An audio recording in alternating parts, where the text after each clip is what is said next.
दोस्तों अभी कुछ दिनों पहले जैसे ही जियो ने अपने प्लान्स का रेट बढ़ाया, उसके कुछ ही घंटों में एयरटेल और वीआई के प्राइस में भी बढ़त देखने को मिली, जिसके बाद से लोगों में इतना गुस्सा बढ़ गया कि वो अपने सिम को पोर्ट कराने के बारे में सोचने लगे। लेकिन पोर्ट करे भी तो किसमें, क्योंकि यही 3 कंपनीज हैं जो कि पूरे इंडियन टेलीकॉम सेक्टर पर राज कर रही हैं और इनमें भी मेजॉरिटी ऑफ मार्केट शेयर सिर्फ जियो और एयरटेल के पास में मौजूद है। जबकि एक टाइम पर इस मार्केट को लीड करने वाला बीएसएनएल आज सिर्फ नाम का रह गया है, क्योंकि अगर कोई इंसान बीएसएनएल में पोर्ट कराने की भी सोचता है तो इसका बेकार नेटवर्क और सर्विस लोगों को स्विच नहीं होने देती।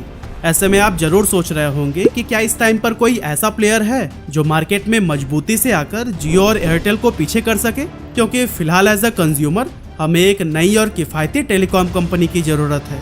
वैसे आपको बता दें कि एयरसेल के पास अभी भी 22 सर्कल्स में अनयूज स्पेक्ट्रम बचे हुए हैं, जिसके चलते मार्केट में एयरसेल के कमबैक की चर्चा भी जोरों पर है। पर सवाल यह है कि अब अगर कोई नई कंपनी मार्केट में आती भी है तो क्या वो जियो और एयरटेल के सामने टिक पाएगी? क्या बीएसएनएल में वाकई इतना दमखम बाकी है कि वो इन जायंट्स को टक्कर दे सके? और क्यों इस मार्केट को अब और टेलीकॉम कंपनीज की जरूरत है, सब कुछ जानेंगे आज के इस वीडियो में। तो दोस्तों जब जियो हमें फ्री डेटा और कॉल ऑफर कर रहा था तब हमने इसका खूब मजा लिया। हालांकि बाद में जब उसने फ्री ऑफर को हटाकर पेड कर दिया तब भी लोगों ने अपने माइंड को ऐसे एडजस्ट कर लिया कि कभी ना कभी तो ये होना ही था। और हाँ, जियो की वजह से ही उस टाइम पर मौजूद बाकी की कंपनीज को भी अपने रेट काफी डाउन करने पड़ गए थे। लेकिन अब अचानक 25% तक की बढ़त एक आम आदमी के बजट पर काफी भारी पड़ रहा है। और जब जियो ने प्राइस इंक्रीज कर दिया तो फिर एयरटेल और वीआई भी कैसे पीछे रहते। अब बेसिकली मार्केट के अंदर वीआई का तो कोई खास मुकाम है नहीं, पर जियो और एयरटेल ने साथ मिलकर एक डुओपोली क्रिएट कर ली है। और हालात यह है कि आज के टाइम पर अगर वो 5 गुना प्राइस भी बढ़ा देना तो भी हम कुछ भी नहीं कर सकते। हाँ, आज से 10 साल पहले की टेलीकॉम इंडस्ट्री पर नजर डालें तो वो बिल्कुल अलग थी, क्योंकि उस टाइम पर Airtel, Vodafone idea, Reliance communication, Tata Docomo, BSNL, Aircel, Uninor, Videocon और एमटीएनएल जैसी कई सारे नेशनल और इंटरनेशनल कंपनीज मौजूद थी जो अपने अपने एरिया के अंदर उस समय के हिसाब से बहुत अच्छी सर्विस प्रोवाइड कर रही थी। और इतने सारे प्लेयर्स होने की वजह से मार्केट में एक फेयर कंपटीशन हुआ करता था। लेकिन सवाल ये उठता है कि 10 साल पहले अगर मार्केट में इतनी सारी टेलीकॉम कंपनीज मौजूद थी तो फिर आज सिर्फ 4 ही क्यों रह गई हैं? आखिर इन बाकी कंपनीज के पीछे की बर्बादी का रीजन क्या है? असल में दोस्तों इन कंपनीज के बंद होने के पीछे वैसे तो कई सारे रीजंस हैं, लेकिन सबसे पहला है 2G स्पेक्ट्रम स्कैम, जो कि देश के सबसे पॉपुलर स्कैम्स में से एक है। एक्चुअली 2008 में डॉट यानी कि डिपार्टमेंट ऑफ टेलीकम्युनिकेशन ने 2G स्पेक्ट्रम को एलोकेट करने का काम शुरू किया था। अब उस समय के टेलीकॉम मिनिस्टर ए राजा ने कंपनीज को प्रॉपर नीलामी की बजाय पहले आओ और पहले पाओ की पॉलिसी पर लाइसेंस देना शुरू कर दिया। मतलब कि जो कंपनीज पहले आएंगी उन्हें कम प्राइस पर स्पेक्ट्रम दे दिया जाएगा। इसका असर यह हुआ कि जो कंपनीज स्पेक्ट्रम के लिए एलिजिबल भी नहीं थी उन्हें भी लाइसेंस मिल गया था। और इस पॉलिसी को देखकर कई नई कंपनीज भी मार्केट में आ गई जिनके पास टेलीकॉम सेक्टर से रिलेटेड किसी भी तरह का एक्सपीरियंस नहीं था। आगे चलकर साल 2010 में जब controller and auditor general of India यानी कि CAG ने एक रिपोर्ट पब्लिश की तो फिर उसमें बताया गया था कि आखिर कैसे ये पूरा स्कैम हुआ है और किस तरह से इस स्कैम की वजह से सरकार को 1,76,000 करोड़ रुपए का नुकसान हो गया है। अब रिपोर्ट सामने आने के बाद से सरकार पर पब्लिक और पॉलिटिकल प्रेशर बहुत ही ज्यादा बढ़ने लगा। लोग इस मामले पर जल्द से जल्द एक्शन की मांग करने लगे, जिसके बाद से ए राजा की गिरफ्तारी की गई और पूरा केस सुप्रीम कोर्ट तक पहुंच गया। सुप्रीम कोर्ट ने मामले की तह तक जाने के बाद से 2 फरवरी 2012 को अपना फैसला सुनाते हुए कहा कि ये एलोकेशन पूरी तरह से असंवैधानिक है, जिसमें अधिकारियों ने खूब मनमानी की है और अपने पावर का गलत इस्तेमाल किया है। और दोस्तों कुछ इसी तरह से 122 स्पेक्ट्रम लाइसेंस को कैंसिल कर दिया गया, जिसके बाद से कई सारे टेलीकॉम कंपनीज पर हमेशा के लिए ताला लग गया। और इनमें यूनिनॉर, यूएई के एतिसलात डीबी, रशियन कंपनी सिस्टेमा और सत्यम ग्रुप की ज्वाइंट वेंचर से बनी MTS जैसी बड़ी बड़ी कंपनी शामिल थी। लेकिन दोस्तों उस टाइम तक सिचुएशन इतनी भी बुरी नहीं थी जैसे कि आज है, क्योंकि 2G स्कैम के बाद भी टेलीकॉम सेक्टर में Airtel, Vodafone idea, Reliance, Tata Docomo जैसी कंपनीज मौजूद थी, जिस वजह से लोगों के पास अभी भी मल्टीपल ऑप्शंस अवेलेबल थे। सुप्रीम कोर्ट के फैसले के बाद से गवर्नमेंट ने स्पेक्ट्रम को दोबारा से एलोकेट करने का सिलसिला शुरू किया और इसके लिए सही तरीके से नीलामी कराई गई, जो कि बहुत ही ज्यादा कॉम्पिटिटिव थी। और इसी वजह से स्पेक्ट्रम के प्राइसेस भी काफी हाई बिड किए गए।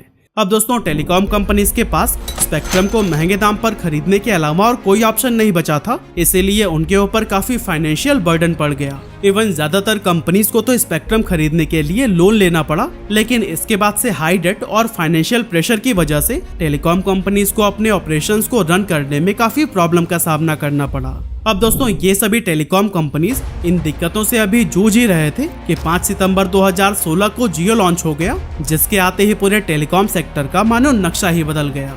क्योंकि जिस समय हर कंपनी 3G सर्विस प्रोवाइड करने में लगी हुई थी, तब जियो ने 3.5 लाख करोड़ रुपए खर्च करके इंडिया में हाई स्पीड 4G नेटवर्क को इंट्रोड्यूस किया, वो भी बिल्कुल फ्री में। यानी कि जो लोग बेहद महंगे प्लान्स में लिमिटेड इंटरनेट का इस्तेमाल करने को मजबूर थे और 1-2 GB डेटा में पूरा महीना निकाल देते थे, उस समय जियो ने इंटरनेट और कॉलिंग जैसी सर्विसेज को फ्री देना शुरू कर दिया, वो भी अनलिमिटेड। अब दोस्तों इस फ्री ऑफर को यूजर्स ने तो खूब एंजॉय किया, लेकिन इससे इंडियन टेलीकॉम सेक्टर को एक बहुत बड़ा झटका लगा। जियो ने 6 महीने तक अपने सभी सर्विसेज को बिल्कुल फ्री रखा और जब प्लान भी इंट्रोड्यूस किए गए तो वो बहुत सस्ते थे, जिसके बाद न चाहते हुए भी बाकी कंपनीज को अपने प्राइस कम करने पड़ गए। जियो की इस स्ट्रैटेजी की वजह से फाइनेंशियली वीक कंपनीज बहुत बड़े बड़े कर्जे में डूब गई और टाटा डोकोमो, एयरसेल और इन जैसी कई सारी कंपनीज को तो बैंकरप्सी डिक्लेयर करनी पड़ गई। अब मार्केट में सिर्फ 5 टेलीकॉम कंपनीज ही बची थी, जियो, एयरटेल, वोडाफोन, आइडिया और BSNL। अब चूंकि एयरटेल फाइनेंशियली काफी स्ट्रॉन्ग था, इसीलिए जैसे तैसे करके सरवाइव कर गया और आज वही एकमात्र ऐसी कंपनी है जो कि जियो के सामने मजबूती से खड़ी है। 2018 में फाइनेंशियल प्रेशर और हाई कंपटीशन को देखते हुए वोडाफोन और आइडिया ने एक दूसरे के साथ में मर्ज होने का फैसला किया और फिर 31 अगस्त 2018 को वोडाफोन आइडिया लिमिटेड नाम की एक कंबाइंड एंटिटी बनाई गई, जिसे कि आज हम VI के नाम से जानते हैं। और दोस्तों इस मर्जर के बाद से इन दोनों कंपनीज को थोड़ी मजबूती तो जरूर मिली, लेकिन सिर्फ कुछ ही समय के लिए, क्योंकि साल 2019 में कोर्ट का एक ऐसा फैसला आया कि VI के ऊपर 58,254 करोड़ रुपए का बकाया हो गया। एक्चुअली 1999 में गवर्नमेंट ने एक ऐसा रूल बनाया था जिसके तहत सभी टेलीकॉम कंपनीज को अपने रेवेन्यू का 8% लाइसेंस फी के रूप में देना पड़ता है। रूल्स के अकॉर्डिंग कंपनीज को टेलीकॉम और नॉन टेलीकॉम सर्विसेज दोनों से ही आने वाले रेवेन्यू का 8% लाइसेंस फी के रूप में देना होता है। लेकिन दोस्तों यहाँ पर टेलीकॉम कंपनीज का कहना था कि लाइसेंस फी सिर्फ टेलीकॉम सर्विस से अर्न होने वाले रेवेन्यू पर लगनी चाहिए, इसीलिए वो उन पैसों को लाइसेंस फी के तौर पर नहीं देंगे जो कि नॉन टेलीकॉम सर्विसेज से आ रहे थे। हालांकि दोस्तों अक्टूबर 2019 में जाकर कोर्ट ने यह फैसला सुनाया कि जैसा रूल्स पहले से ही डिफाइन किया गया है उसी के अकॉर्डिंग सभी टेलीकॉम कंपनीज को चलना होगा। और दोस्तों इस फैसले का सबसे बड़ा इम्पैक्ट VI पर पड़ा, क्योंकि उसे 58,254 करोड़ रुपए सरकार को चुकाने थे, जो कि बाकी टेलीकॉम कंपनीज के मुकाबले सबसे ज्यादा था। जबकि वहीं जियो 2016 में ही आया था, इसीलिए उसे सबसे कम अमाउंट सरकार को देना पड़ा। अब दोस्तों जियो और एयरटेल ने तो ये पैसे पे कर दिए, लेकिन पहले से ही भारी कर्ज में डूबी VI के लिए इतनी बड़ी रकम का इंतजाम करना एक बहुत बड़ी चुनौती बन गया था। और दोस्तों इस बकाया रकम के बदले में आगे चलकर सरकार ने फरवरी 2023 में VI के 32% शेयर अपने नाम कर लिए। इस तरह से VI जो जियो और एयरटेल से भिड़ने के लिए एक साथ मिलकर आए थे, वो डेट में फंसते चले गए। इसकी वजह से ये कंपनी फाइनेंशियली और भी ज्यादा वीक हो गई, जिसका असर इनके इंफ्रास्ट्रक्चर पर भी जल्द ही नजर आने लगा। लोगों के बीच में इनकी सर्विसेज को लेकर शिकायतें बढ़ गईं और आखिरकार कंपनी ने अपनी रेपुटेशन खो दी। इसके अलावा telecom regulatory authority of India यानी कि ट्राई के अकॉर्डिंग VI नवंबर 2023 से फरवरी 2024 तक हर महीने 1 मिलियन से भी ज्यादा सब्सक्राइबर्स गंवा रहा था। और इससे साफ है कि VI फिलहाल दूर दूर तक जियो और एयरटेल को टक्कर देता नहीं नजर आ रहा है। ऐसे में क्या BSNL से उम्मीद करना ठीक होगा? क्योंकि जिस तरह से जियो के प्राइस हाइक करने के बाद से लोग BSNL में अपना सिम पोर्ट करा रहे हैं, इससे बहुत से लोगों को लग रहा है कि BSNL इन दोनों की डुओपोली को जड़ से उखाड़ फेंकेगा। लेकिन सच बताऊं, ये BSNL के बस की बात नहीं है, क्योंकि भले ही BSNL के पास एक बहुत बड़ा नेटवर्क बेस है, लेकिन पुराना इंफ्रास्ट्रक्चर होने की वजह से सिग्नल हमें काफी वीक मिलता है। और यही रीजन है कि आज के हाई स्पीड इंटरनेट वाले जमाने में BSNL लोगों को वो एक्सपीरियंस देने में फेल हो जाता है जो कि जियो और एयरटेल दे रहे हैं। इसके अलावा नेटवर्क और टेक्नोलॉजी अपग्रेड्स में भी BSNL बाकी कंपनीज से काफी पीछे है, क्योंकि जहां एयरटेल और जियो 5G को लॉन्च कर चुके हैं, वहीं BSNL अभी 4G लाने की तैयारी में लगा है। यूँ तो गवर्नमेंट की कंपनी होने की वजह से बीएसएनएल को सरकार की तरफ से भी काफी फाइनेंशियल सपोर्ट मिलता है, लेकिन इसके बावजूद ये अपनी सर्विसेज में सुधार नहीं ला पा रहा है। असल में सरकारी कंपनी होने की वजह से बीएसएनएल को slow decision making, lengthy approval process और इन जैसी कई सारी कॉम्प्लेक्सिटी का सामना करना पड़ता है। साथ ही ज्यादा वर्कफोर्स होने के बावजूद बीएसएनएल के एम्प्लॉयज की प्रोडक्टिविटी प्राइवेट प्लेयर्स के कंपैरिजन में बहुत ही लो है। इसके अलावा अगर आप बीएसएनएल यूजर रह चुके हैं तो इसकी खराब कस्टमर सर्विस ने भी आपको खूब परेशान किया होगा। और दोस्तों इन्हीं सभी रीजंस की वजह से लोग बीएसएनएल से काफी दूर होते चले गए और जो बीएसएनएल कभी मार्केट किंग हुआ करता था आज अपने सर्वाइवल के लिए लड़ाई लड़ रहा है। बीएसएनएल कनेक्टिंग इंडिया, भारत संचार निगम लिमिटेड, पूर्ण स्वदेशी। ऐसे में एक आखिरी सवाल ये रह जाता है कि क्या कोई नया प्लेयर मार्केट में आकर एयरटेल और जियो की इस मनमानी को खत्म कर पाएगा। अब कुछ समय पहले तक लोगों को लग रहा था कि ये काम गौतम अडानी करेंगे, क्योंकि 2022 की स्पेक्ट्रम नीलामी के दौरान जब अडानी ग्रुप ने 5G स्पेक्ट्रम खरीदा तब लोगों को लगा कि गौतम अडानी अब टेलीकॉम सेक्टर में भी एंट्री लेने वाले हैं। लेकिन जनता के सपनों पर तब पानी फिर गया जब उन्हें पता चला कि अडानी ने बहुत ही लिमिटेड स्पेक्ट्रम खरीदा है, जिसका मकसद टेलीकॉम सेक्टर में एंटर करना नहीं बल्कि सिर्फ अपने बिजनेसेस के लिए एडवांस टेक्नोलॉजीज और बेटर कम्युनिकेशन सिस्टम बनाना है। ऐसे में अगर हम अडानी को लिस्ट से हटा दें तो फिर वो कौन है जिसके टेलीकॉम सेक्टर में एंट्री की पॉसिबिलिटी हो सकती है।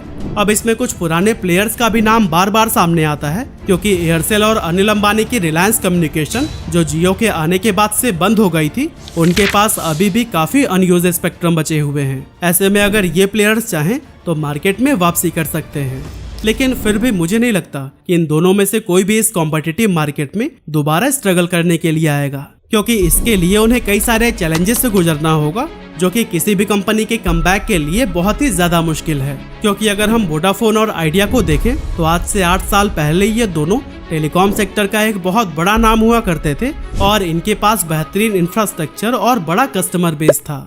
ऐसे में जब ये दोनों ही स्ट्रगल कर रहे हैं तो फिर एक ऐसी नई कंपनी जिसे सब कुछ ऑलमोस्ट जीरो से शुरू करना है, वो कैसे सरवाइव कर सकेगी।